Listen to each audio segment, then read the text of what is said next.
తెలుగుదేశం పార్టీలోకి వైఎస్ఆర్ కాంగ్రెస్ పార్టీ నుంచి వచ్చిన కొంతమంది కౌన్సిలర్స్ వచ్చినప్పటి నుంచి తెలుగుదేశం పార్టీని ఏ విధంగా ప్రొద్దుటూరులో నాశనం చేయాలి, ఏ విధంగా ప్రొద్దుటూరులో తెలుగుదేశం పార్టీని ఓడించాలి అనే ఉద్దేశంతో ఇక్కడ వైఎస్ఆర్ కాంగ్రెస్ పార్టీ నుంచి వచ్చిన కౌన్సిలర్లు తెలుగుదేశం పార్టీ కౌన్సిలర్లను కూడా కొంతమందిని తమ వర్గంలో చేర్పించుకొని మేము 18 మంది కౌన్సిలర్లో ఉన్నాము, వరదరాజరెడ్డి గారికి టికెట్ ఇస్తే మేము చెయ్యము, వరదరాజరెడ్డి టికెట్ ఇస్తే మేము చెయ్యము, ఎవరికి టికెట్ ఇచ్చినా చేస్తామని చెప్పి చేసిందంతా ప్రజలంతా ప్రొద్దుటూరు ప్రజలు గమనించినారు.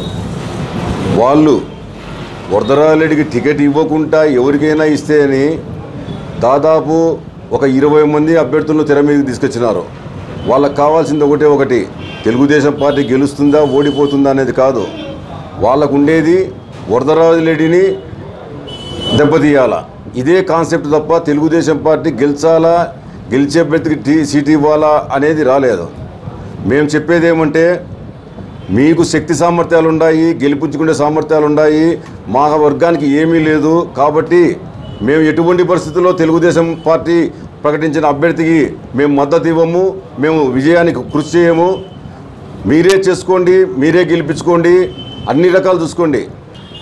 ఆయనకు టికెట్ వస్తే మేము చేయము అని మరి ఈరోజు మేము అడుగుతున్నాం. మీరు చెప్పిన ప్రకారం అయితే లింగారెడ్డి గారికి టికెట్ వచ్చింది కాబట్టి మీ అందరూ ఆయనని ఎంతవరకు గెలిపిస్తారు, ఎంతవరకు మీరు మనస్ఫూర్తిగా ఆయనకు పనిచేసి ఆయన గెలుపుకి ఎంత కృషి చేస్తారని మేము ఈ సభాముఖంగా వాళ్ళని అడుగుతున్నాం.